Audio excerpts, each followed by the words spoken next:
আমি যখন ১২ ক্লাসে ফেল হলাম, আমার বাবা আমার জন্য একজন শিক্ষক নিযুক্ত করলেন।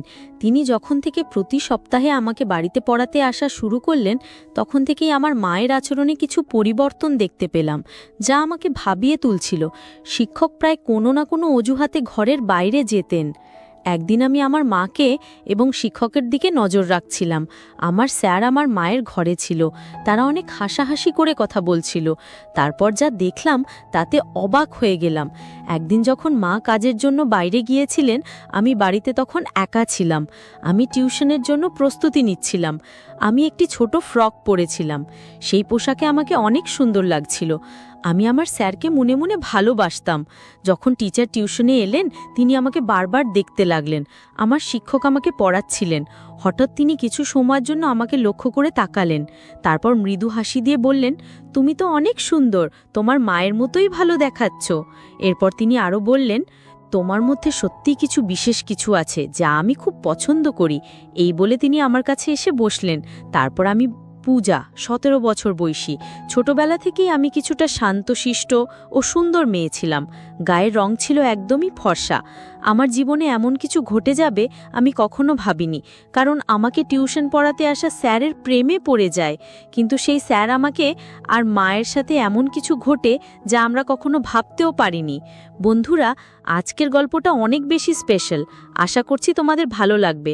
গল্পগুলো ভালো লাগলে ভিডিওটি লাইক, শেয়ার এবং চ্যানেলটি সাবস্ক্রাইব করো। সাধারণত আমি কলেজে যাবার কথা ছিল, কিন্তু ১২ ক্লাসের গণিতের কারণে আমার পরীক্ষা ফলাফল খারাপ হয়েছিল। অঙ্কে আমার অনেক দুর্বলতা ছিল, আর তাই আমি সেই বিষয়ে ভালো করতে পারিনি। বাবা কখনো আমার জন্য টাকা দিয়ে সাহায্য করেননি। তার কথা ছিল, তুমি নিজেই পরিশ্রম করো, তবেই তুমি কিছু অর্জন করতে পারবে। কিন্তু বাস্তবতা হলো, আমি শুধু এক বিষয়ে খারাপ ফল করেছি এবং আমাকে সেই বিষয়টি পুনরায় পরীক্ষায় বসতে হবে। তবে বাবা আমাকে পুরো বার্ষিক পরীক্ষায় আবার বসতে বললেন, মানে সব বিষয়ে আবার শিখে পরীক্ষা দিতে হবে। গণিত বিশেষ করে আমার জন্য ছিল একটি বড় চ্যালেঞ্জ। বাবা এবার একটু কঠোর সিদ্ধান্ত নিলেন। আগে তিনি আমাকে টিউশনে পাঠাতেন এবং আমি কোচিং ক্লাসেও যেতাম। তবে এবার তিনি বললেন, তুমি কোচিং গিয়ে মনোযোগ দিচ্ছ না, তাই এবার তোমার জন্য বাড়িতে একজন বিশেষ শিক্ষক লাগবে, যিনি শুধুমাত্র গণিত পড়াবেন। বাবার এই সিদ্ধান্ত আমাকে খুব ভালো লাগেনি, তবে আমি কিছু বলতে পারিনি। মা সবসময় বাবার সামনে কোনো কিছু বলতে ভয় পেতেন। এরপর নতুন শিক্ষককে সাহায্য নিয়ে আমি আবার মন দিয়ে পড়াশোনা শুরু করলাম। বিশেষ করে গণিতের প্রতি আমার মনোযোগ আরও বাড়ানোর চেষ্টা করলাম। আমি বাবার সিদ্ধান্তকে সঠিক মনে করতে লাগলাম। কয়েকদিনের মধ্যে আমার পড়াশোনা ও টিউশন শুরু হলো। এটি ছিল টিউশনের প্রথম দিন। স্কুল থেকে দুপুর ১২টার দিকে বাড়ি ফিরলাম এবং মা আমাকে বললেন ১টার মধ্যে সবকিছু গুছিয়ে নিতে, কারণ ২টায় আমার টিউশন শিক্ষক আসবেন। সেই দিন প্রথমবার আমি শিক্ষকের সাথে দেখা করলাম। তিনি প্রায় ৩০ বছরেরও কম বয়সী একজন যুবক। মা তাকে একটু জল দিলেন এবং তিনি জলপান করার সময় কিছুটা লজ্জিত মনে হচ্ছিলেন। সম্ভবত আমি তার প্রথম ছাত্রী ছিলাম। আমি চাইছিলাম যে আমি গণিতও ভালোভাবে শিখি। প্রথম দিন শিক্ষক খুব বেশি চাপ দেননি, তাই আমি একটু স্বস্তি পেলাম। তবে শিক্ষককে দেখে মনে হয়েছিল তিনি খুবই পেশাদার এবং কিছুটা লাজুক প্রকৃতির মানুষ ছিলেন। কিছুদিন ভালোভাবেই কাটল। শিক্ষকের পাঠদান সংগঠিত ছিল, কিন্তু গণিত এখনও আমার কাছে অস্পষ্ট ছিল। টিউশনের মধ্যে মাঝে মাঝে আমি ঘুমিয়ে পড়তে শুরু করলাম। যখন শিক্ষক পানির জন্য ঘর থেকে বের হতেন, তখন হঠাৎ করে আমার ঘুম চলে আসতো এবং আমি ১ থেকে ২ ঘন্টা ঘুমিয়ে থাকতাম।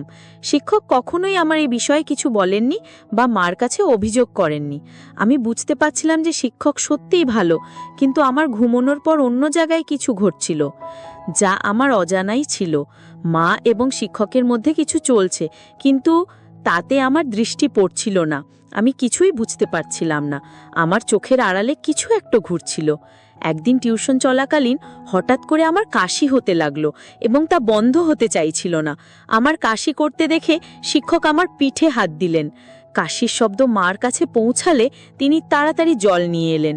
সেই সময়েও আমি শিক্ষকের উপর নজর রেখেছিলাম।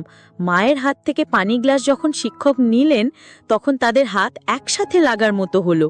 এটি দেখে একটু অস্বস্তি অনুভব করলাম এবং কেন জানি মার উপর রাগও হচ্ছিল।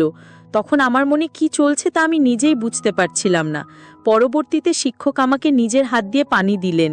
তিনি আমার কাছাকাছি আসছিলেন এবং আমার মধ্যে এক অদ্ভুত অনুভূতি শুরু হলো। এই অনুভূতিগুলো কি তা আমি জানি না, সেই সময় এটি ঠিকভাবে বুঝতে পারিনি। পরের দিন স্কুলে গিয়ে বিরতির সময় আমার দেখা হয় আমার বন্ধু তানিয়ার সঙ্গে। তানিয়া আমার পুরনো বন্ধু এবং আমরা দুজনেই 12 ক্লাস পর্যন্ত একসাথে পড়েছি। সে আমার মতো ফেল করেনি, তাই কলেজে ভর্তি হয়েছে। সেদিন আমি তানিয়াকে একটি ছেলের সাথে দেখলাম। আমি জিজ্ঞেস করলাম, তুমি সবসময় ছেলের সাথে সময় কাটাও কেন? সে উত্তর দিল, এটা আমার বয়ফ্রেন্ড। তার উত্তর শুনে আমি তাকে বোঝাতে লাগলাম, তানিয়া, এত কম বয়সে এসব তোমার জন্য ঠিক নয়, প্রেমের জন্য হয়তো এখনো সময় রয়েছে। তখন তানিয়া হেসে বলল, পূজা, কলেজ লাইফ তো এসব করার জন্যই।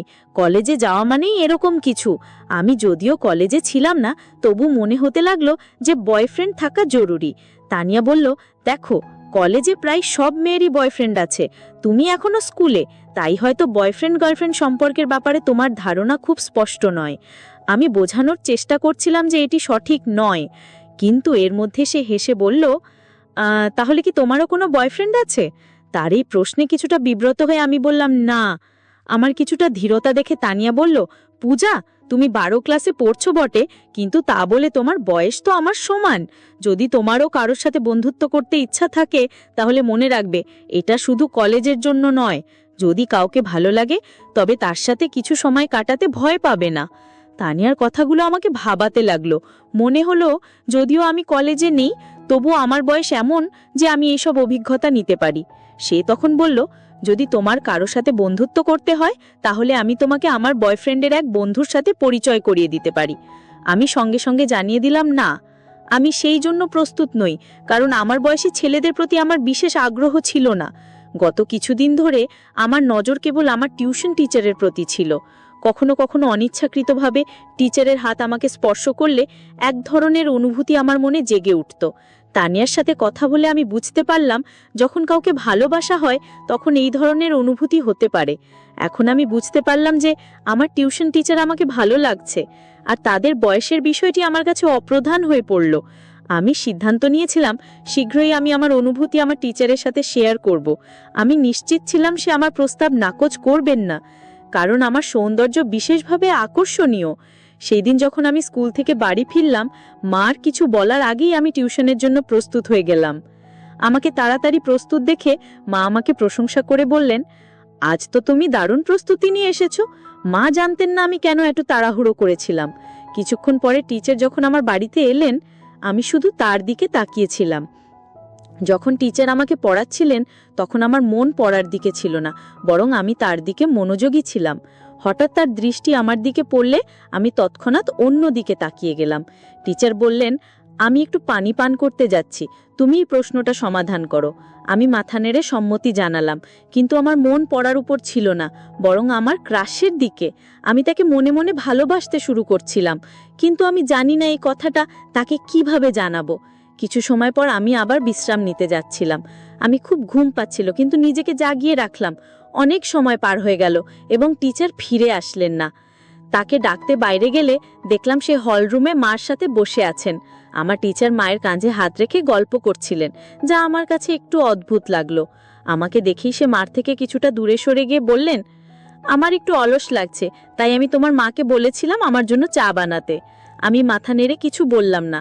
মা বললেন, ঠিক আছে, আমি চা বানিয়ে নিয়ে আসছি। এই সময় তুমি পূজার টিউশন চালিয়ে যাও, আমি চা তোমার ঘরে নিয়ে আসব। টিচার আমার সাথে ফিরে ঘরে এলে আমি তার পাশে বসে কিছু গণিতের প্রশ্ন জিজ্ঞেস করতে লাগলাম। আসলে আমি কিছুই বুঝছিলাম না, কিন্তু ইচ্ছাকৃতভাবে বারবার তার কাছে প্রশ্ন করছিলাম।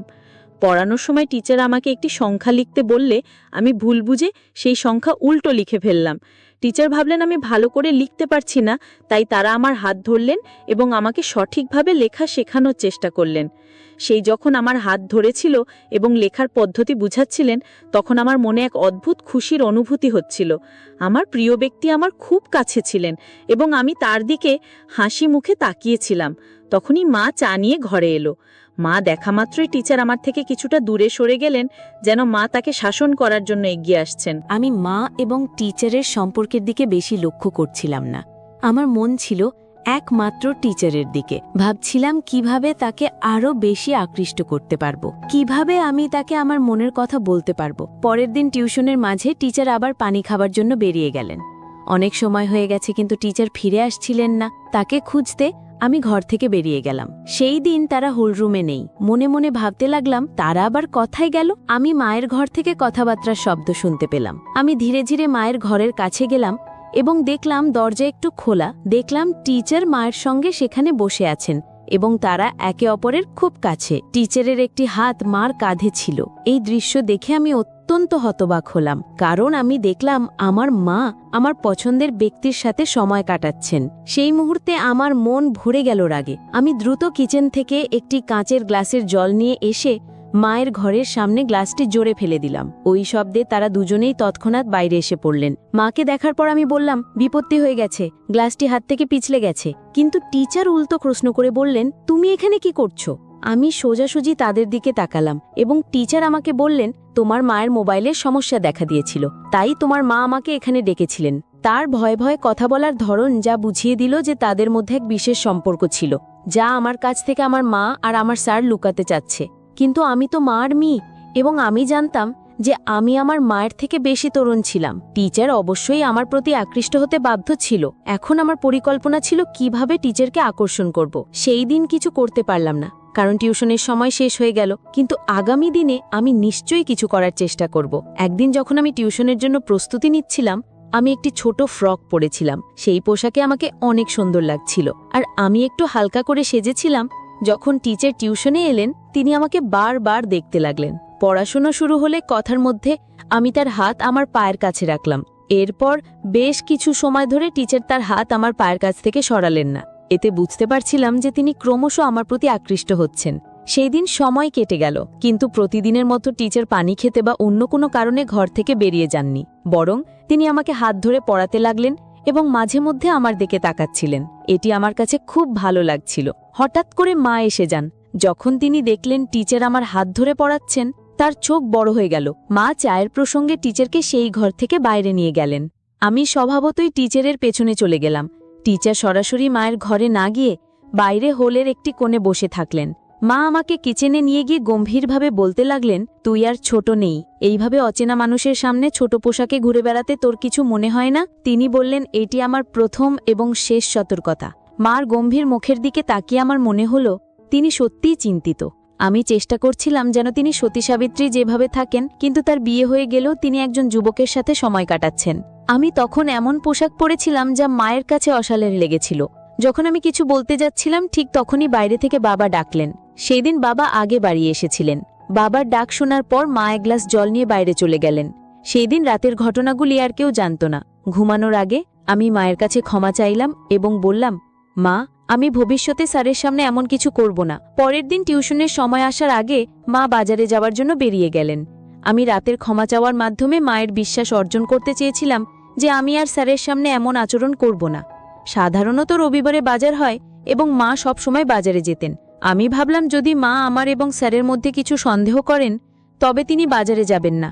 তাই আমি আগে থেকেই তাকে সঠিকভাবে বোঝানোর চেষ্টা করলাম যাতে তার মনে সন্দেহ দূর হয় আর যেন বাজারে চলে যান।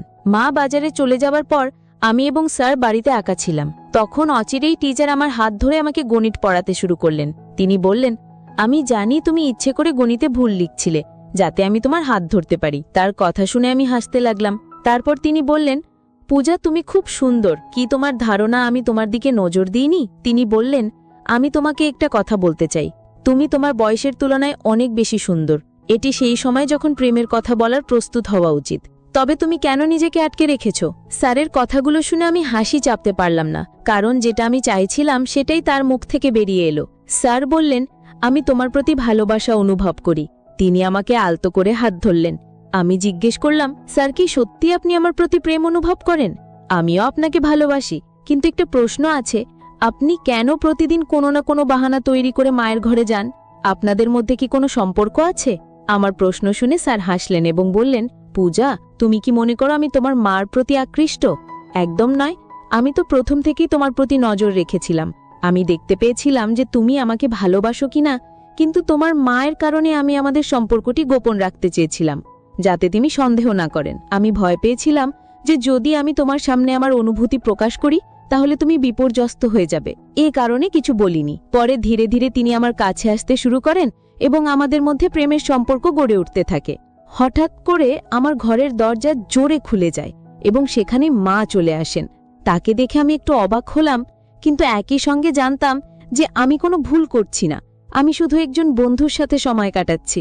মা আমার কাছাকাছি এসে স্যারকে দূরে সরিয়ে দিলেন এবং বললেন, ভালো হয়েছে, আমি যদি মোবাইলের দিকে নজর না দিতাম তাহলে হয়তো তোমার এবং এই মানুষের সত্য আমার সামনে এসে যেত না। ব্যাগে মোবাইল না থাকার কারণে আমাকে আবার বাড়িতে ফিরতে হলো। প্রিয়া, এত কম বয়সে তোমার আমি জানি আমি গতকালই তোমাকে সতর্ক করেছিলাম, কিন্তু আজকে তুমি আবার সেই অবস্থায় পৌঁছে গেছো।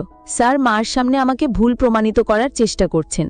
স্যার মাকে বললেন, বেশ কিছুদিন ধরে তোমার মেয়ে বেশ কিছু অদ্ভুত কাজ করছে। আজকে সে নিজেই আমার সঙ্গে এই বিষয়গুলো নিয়ে আলোচনা করতে এসেছে। মাকে বলতে দেখার পর আমি বাধা দিলাম এবং বললাম, মা, এই লোকটির কথায় বিশ্বাস করো না। আমি তোমার শপিং ব্যাগ থেকে তোমার মোবাইল বের করেছিলাম যাতে তুমি অর্ধেক পথে ফিরে এসে সত্যটা জানতে পারো। এটি আমি ইচ্ছাকৃতভাবে করেছি যাতে তুমি বুঝতে পারো এই ব্যক্তির আসল চেহারা কি। আমি বললাম, এই টিউশন শিক্ষক আমাদের বাড়ির 2 মহিলার সঙ্গে এক ধরনের অসৎ ব্যবহার করছে। তুমি তার প্রেমে পড়তে পারো, কিন্তু আমি না। আমি কয়েকবার তোমাদের দুজনকে একসঙ্গে দেখেছি, তাই আমি এইসব ঘটনাকে সাজিয়েছি যাতে তোমার কাছে এই লোকটির সত্যি মুখোশ খুলে দিতে পারি। যখন স্যার পড়াতে আসেন ঠিক তখনই আমি মায়ের মোবাইলে ভিডিও রেকর্ডিং শুরু করে দিই এবং সেটি ঘরের এক কোণে রাখি। যে কোনো কিছু তিনি মায়ের সম্পর্কে বলতেন সবকিছু সেই মোবাইলে রেকর্ড হয়ে গিয়েছিল। যখন মা সেই ভিডিওটি দেখলেন তিনি বুঝতে পারলেন যে স্যার তাদের সাথে প্রতারণা করছেন। মা সেই নালায়ককে পুলিশে দেবার হুমকি দিলে সে সেখান থেকে পালিয়ে গেলেন। এরপর মা বললেন, পূজা, আমি অনেক ভুল করেছি, আমি জানি, কিন্তু আমি কি করব? তোমার বাবা তেমন সময় দেন না। যেদিন তোমার টিউশন শিক্ষক বাড়িতে এসেছিল সেই দিন থেকেই তার সাথে আমার কথা বলা শুরু হয়। তখন আমি মনে করেছিলাম সে আমার মন বুঝতে শুরু করেছে। তার মিষ্টি কথায় আমি এমনভাবে আবদ্ধ হয়ে পড়েছিলাম যে তার স্বার্থপর প্রেমকে আমি সত্যিকারের মনে করতে শুরু করেছিলাম। আমি তো এতটাই তার প্রেমে মজেছিলাম যে তোমার কথা পর্যন্ত ভুলে গিয়েছিলাম। মা আরও বললেন, আমি সেই নালায়কের সাথে বিয়ে করার কথা ভাবছিলাম, কিন্তু জানতাম না যে তার তোমার প্রতি এমনই দৃষ্টি রয়েছে। সে আমার সাথে প্রেমের নাটক করে, কিন্তু তোমার সাথেও সময় কাটানোর চেষ্টা করছিল, এটি আমি বুঝতে পারিনি। তোমার বাবা সবকিছু করেন, যখন আমি যা চাই তা দেন, কিন্তু শুধু অর্থ দিয়ে একটি সম্পর্ক চলে না। ভালোবাসা ও মতবিনিময়ও প্রয়োজন, কিন্তু আমাদের মধ্যে তো এসব কিছুই ছিল না। এই কারণে যখন আমাকে অন্য একজনের কাছ থেকে একটু ভালোবাসা পেলাম আমি তাতেই গা ভাসিয়ে দিলাম। আমি সত্যি খুব বড় একটি ভুল করেছি। মা যে ভুল বুঝতে পেরেছিলেন, আমিও স্যারের প্রেমে পাগল হয়ে পড়ছিলাম, কারণ আমার বন্ধুরা তানিয়া আমাকে নেতিবাচক বিষয়গুলো সম্পর্কে ভালোভাবে শিক্ষা দিয়েছিল। তানিয়া আমাকে প্রেমের প্রকৃতি সম্পর্কে জানিয়েছিল। কিছুদিন পর সে আমাকে তার ব্রেকআপের গল্প শুনিয়েছিল, যেখানে তার আগে প্রেমিক মিষ্টি কথাবার্তার মাধ্যমে তার কাছে নেতিবাচক আচরণ করে এবং পরে সমস্ত সম্পর্ক ছিন্ন করে ফেলে। যে মেয়ে আমাকে প্রেমের অর্থ বোঝালো সেই মেয়ে আমাকে প্রেম এবং প্রতারণার মধ্যে পার্থক্য বোঝাতে সাহায্য করেছিল। তানিয়া যা জানিয়েছিল তা শুনে আমি সতর্ক হয়ে উঠলাম এবং এই কারণে আমি মা এবং নিজেকে ওই নালায়ক টিউটারের নজর থেকে রক্ষা করতে পারলাম। ওই ঘটনায় মা আমার সঙ্গে প্রতিজ্ঞা করেছিলেন যে তিনি আর কাউকে তার অনুভূতি শেয়ার করবেন না। আমিও ঠিক করেছি যে আমি কাউকে অপ্রয়োজনীয় বিষয়গুলোতে জড়িয়ে পড়ব না। আমি মনোযোগ দিয়ে পড়াশোনা করব এবং বাবার স্বপ্ন পূরণ করব। প্রিয় বন্ধুরা, এটা মনে রাখা জরুরি যে জীবনে একজন সঙ্গীর ভালোবাসা কেবল অর্থের ওপর নির্ভর করে না। সময় মতো সঙ্গীকে সময় দেওয়া এবং তাদের অনুভূতিগুলো বোঝা জীবনের একটি মৌলিক প্রয়োজন। প্রত্যেক সঙ্গীকে এটি বুঝতে হবে, নইলে যদি হঠাৎ কোনো তৃতীয় ব্যক্তির সামনে আপনার অনুভূতি প্রকাশ করেন তাহলে ওই ব্যক্তি এটি সুবর্ণ সুযোগ হিসেবে নিতে পারে। ভালোবাসা পাওয়ার জন্য কিছু কথা বলাটা গুরুত্বপূর্ণ, কিন্তু এটি কোনো যুদ্ধ নয়, বরং সঙ্গীর প্রতি সত্যিকারের ভালোবাসা। যে কোনো পরিস্থিতিতেই ভালোবাসা তাদের কাছেই প্রকাশ করতে হয়। জীবনে অনেক সময় আমরা সহজেই মানুষের কথায় বিশ্বাস করে ফেলি, কিন্তু গুরুত্বপূর্ণ যে আমরা সবসময় সতর্ক থাকতে পারি। যে ব্যক্তি আমাদের খুব কাছে আসতে চায় তার উদ্দেশ্য কি তা বোঝা অত্যন্ত জরুরি। ভালোবাসা শুধু মিষ্টি কথায় বা বাহ্যিক আচরণে নয়, বরং এটি ভিত্তি করে একে অপরের প্রতি বিশ্বাস, শ্রদ্ধা এবং আন্তরিকতার উপর। ভালোবাসা কখনো প্রতারণার মতো হতে পারে না, আর সম্পর্কের মধ্যে সৎ ও খোলামেলা থাকা উচিত। যে কোনো পরিস্থিতিতেই নিজের সম্মান এবং আত্মমর্যাদা রক্ষা করা অত্যন্ত গুরুত্বপূর্ণ। কখনো এমন কোনো পরিস্থিতি তৈরি হলে যেখানে আমাদের সম্মান বা নিরাপত্তা হুমকির মুখে পড়বে, তখন তা থেকে বের হয়ে আসতে হবে। এখানে স্যারের আচরণ ছিল প্রতারণামূলক, তবে মা প্রথমে তা বুঝতে পারেননি। গল্পটি আমাদের শেখায় প্রেম এবং সম্পর্কের মধ্যে স্পষ্ট পার্থক্য থাকা উচিত। ভালোবাসা কখনো তারও দুর্বলতা বা অপব্যবহার করে না, তাই একে অপরের সম্মান এবং সহযোগিতায় ভিত্তি করে গড়ে ওঠে। কখনো যদি কোনো সম্পর্কের মধ্যে একপাক্ষিক বা একতরফা কিছু ঘটে, তবে সেটি প্রেম নয়, বরং প্রতারণা। গল্পের শেষে মা ও পূজা একসঙ্গে সিদ্ধান্ত নিয়েছিল যে তারা আর কাউকেই নিজেদের জীবনের সময় দিতে বা তাদের অনুভূতিতে জায়গা দিতে চাইবে না যারা তাদের নিরাপত্তা বা মনের শান্তিকে ক্ষতিগ্রস্ত করতে পারে। এই সিদ্ধান্ত তাদের জীবনে ইতিবাচক পরিবর্তন আনতে সাহায্য করেছিল। নেতিবাচক পরিস্থিতি থেকেই মানুষ অনেক কিছু শেখে এবং তার থেকে উপযুক্ত সিদ্ধান্ত নিয়ে নিজেদের জীবনকে সুন্দর করে তুলতে পারে। বন্ধুরা, যদি এই গল্পটি ভালো লেগে থাকে তাহলে দয়া করে ভিডিওটি লাইক করুন এবং আমাদের চ্যানেলটি সাবস্ক্রাইব করুন। পাশে থাকা বেল আইকনটি প্রেস করুন যাতে করে আমরা যখনই নতুন ভিডিও আপলোড করি তার নোটিফিকেশন সবার আগে আপনার কাছে পৌঁছে যায়। ধন্যবাদ। দেখা হবে আমাদের